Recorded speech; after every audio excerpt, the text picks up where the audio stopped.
Plano de leitura da Bíblia da Igreja Cristã Padiel. Hoje estamos no dia 230. A leitura é em 2 Pedro 3, 2 Reis 18 e Isaías 18. 2 Pedro, capítulo 3. Amados, esta é agora a segunda carta que lhes escrevo. Em ambas, quero despertar com estas lembranças a sua mente sincera para que vocês se recordem das palavras proferidas no passado pelos santos profetas e do mandamento de nosso Senhor e Salvador que os apóstolos de vocês lhes ensinaram. Antes de tudo, saibam que nos últimos dias surgirão escarnecedores, zombando e seguindo suas próprias paixões. Eles dirão: o que houve com a promessa da sua vinda? Desde que os antepassados morreram, tudo continua como desde o princípio da criação. Mas eles deliberadamente se esquecem de que há muito tempo, pela palavra de Deus, existem céus e terra, esta formada da água e pela água. E pela água o mundo daquele tempo foi submerso e destruído. Pela mesma palavra, os céus e a terra que agora existem estão reservados para o fogo, guardados para o dia do juízo e para a destruição dos ímpios. Não se esqueçam disto, amados. Para o Senhor, um dia é como 1000 anos, e 1000 anos como um dia. O Senhor não demora em cumprir a sua promessa, como julgam alguns. Ao contrário, Ele é paciente com vocês, não querendo que ninguém pereça, mas que todos cheguem ao arrependimento. O dia do Senhor, porém, virá como ladrão. Os céus desaparecerão com um grande estrondo, os elementos serão desfeitos pelo calor, e a terra e tudo o que nela há será desnudada. Visto que tudo será assim desfeito, que tipo de pessoas é necessário que vocês sejam? Vivam de maneira santa e piedosa, esperando o dia de Deus e apressando a sua vinda. Naquele dia os céus serão desfeitos pelo fogo e os elementos se derreterão pelo calor. Todavia, de acordo com a sua promessa, esperamos novos céus e nova terra, onde habita a justiça. Portanto, amados, enquanto esperam estas coisas, empenhem-se para serem encontrados por Ele em paz, imaculados e inculpáveis. Tenham em mente que a paciência de nosso Senhor significa salvação, como também o nosso amado irmão Paulo lhes escreveu com a sabedoria que Deus lhe deu. Ele escreve da mesma forma em todas as suas cartas, falando nelas destes assuntos. Suas cartas contêm algumas coisas difíceis de entender, as quais os ignorantes e instáveis torcem, como também o fazem com as demais escrituras para a própria destruição deles. Portanto, amados, sabendo disso, guardem-se para que não sejam levados pelo erro dos que não têm princípios morais, nem percam a sua firmeza e caiam. Cresçam, porém, na graça e no conhecimento de nosso Senhor e Salvador Jesus Cristo. A Ele seja a glória, agora e para sempre. Amém. Capítulo 18. No terceiro ano do reinado de Oséias, filho de Elá, rei de Israel, Ezequias, filho de Acás, rei de Judá, começou a reinar. Ele tinha 25 anos de idade quando começou a reinar, e reinou 29 anos em Jerusalém. O nome de sua mãe era Abia, filha de Zacarias. Ele fez o que o Senhor aprova, tal como tinha feito Davi, seu predecessor. Removeu os altares idólatras, quebrou as colunas sagradas e derrubou os postes sagrados. Despedaçou a serpente de bronze que Moisés havia feito, pois até aquela época os israelitas lhe queimavam incenso. Era chamada Neustã. Ezequias confiava no Senhor, o Deus de Israel. Nunca houve ninguém como ele entre todos os reis de Judá, nem antes nem depois dele. Ele se apegou ao Senhor e não deixou de segui-lo. Obedeceu aos mandamentos que o Senhor tinha dado a Moisés. E o Senhor estava com ele.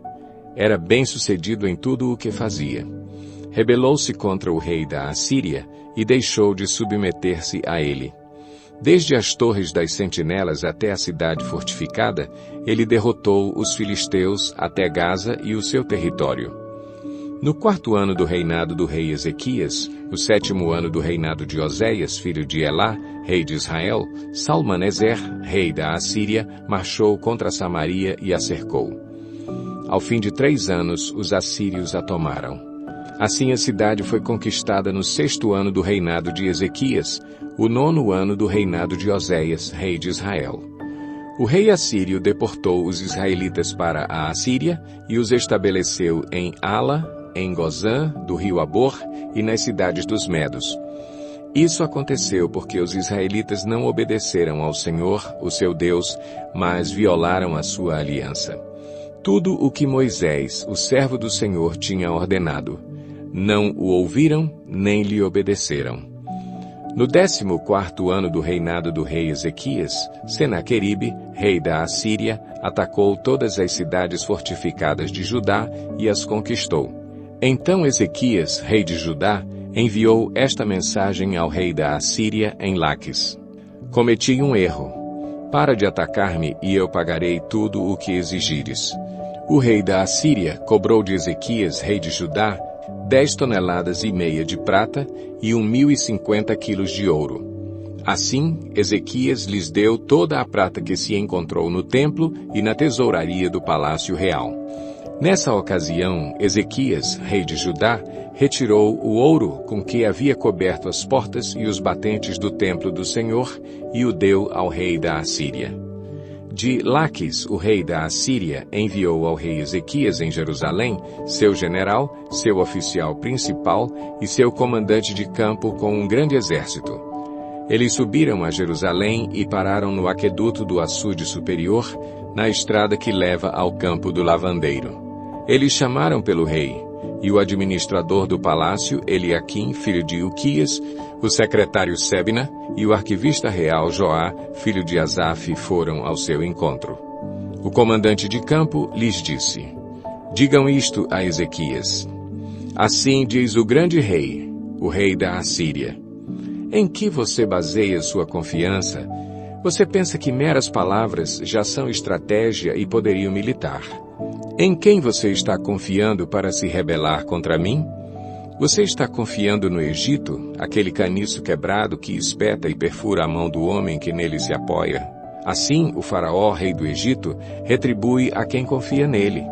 Mas se vocês me disserem, estamos confiando no Senhor, o nosso Deus, não é Ele aquele cujos santuários e altares Ezequias removeu, dizendo a Judá e Jerusalém: Vocês devem adorar diante deste altar em Jerusalém? Aceite, pois, agora o desafio do meu senhor, o rei da Assíria. Eu lhe darei 2.000 cavalos, se você tiver cavaleiros para eles. Como você pode derrotar o mais insignificante guerreiro do meu senhor? Você confia no Egito para lhe dar carros de guerra e cavaleiros? Além disso, será que vim atacar e destruir este local sem uma palavra da parte do Senhor? O próprio Senhor me disse que marchasse contra este país e o destruísse. Então Eliaquim, filho de Ilquias, Sebna e Joá disseram ao comandante de campo: Por favor, fala com teus servos em aramaico, porque entendemos essa língua. Não fales em hebraico, pois assim o povo que está sobre os muros o entenderá. O comandante, porém, respondeu: Será que meu senhor enviou-me para dizer essas coisas somente para o seu senhor e para você, e não para os que estão sentados no muro, que, como vocês, terão que comer as próprias fezes e beber a própria urina? Então o comandante levantou-se e gritou em hebraico: Ouçam a palavra do grande rei, o rei da Assíria. Assim diz o rei: Não deixem que Ezequias os engane. Ele não poderá livrá-los de minha mão. Não deixem Ezequias convencê-los a confiar no Senhor quando diz: Com certeza o Senhor nos livrará. Esta cidade não será entregue nas mãos do rei da Assíria. Não deem ouvidos a Ezequias.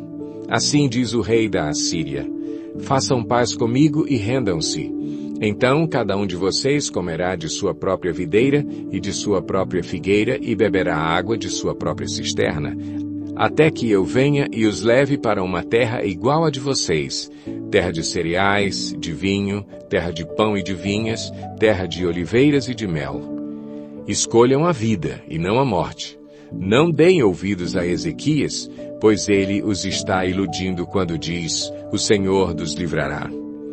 Será que o Deus de alguma nação conseguiu livrar sua terra das mãos do rei da Assíria? Onde estão os deuses de Amate e de Arpade? Onde estão os deuses de Sefarvaim, de Ena e de Iva? Acaso livraram Samaria das minhas mãos? Qual dentre todos os deuses dessas nações conseguiu livrar sua terra do meu poder? Como, então, o Senhor poderá livrar Jerusalém das minhas mãos? Mas o povo permaneceu calado e nada disse em resposta, pois o rei tinha ordenado: não lhe respondam.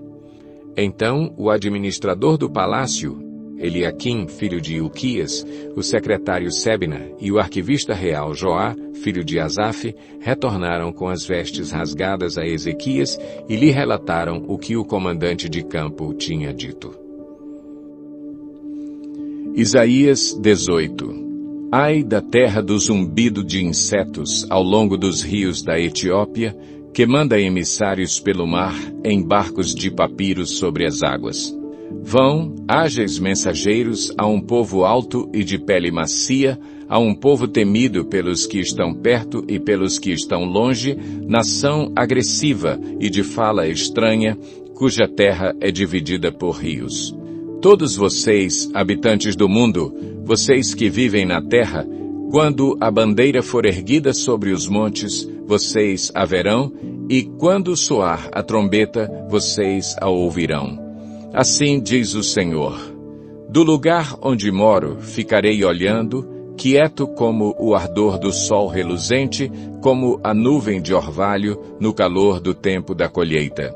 Pois antes da colheita, quando a floração der lugar ao fruto e as uvas amadurecerem, ele cortará os brotos com a podadeira e tirará os ramos longos. Serão todos entregues aos abutres das montanhas e aos animais selvagens. As aves se alimentarão deles todo o verão e os animais selvagens todo o inverno. Naquela ocasião, dádivas serão trazidas ao Senhor dos Exércitos da parte de um povo alto e de pele macia, da parte de um povo temido pelos que estão perto e pelos que estão longe, nação agressiva e de fala estranha, cuja terra é dividida por rios. As dádivas serão trazidas ao Monte Sião, ao local do nome do Senhor dos Exércitos.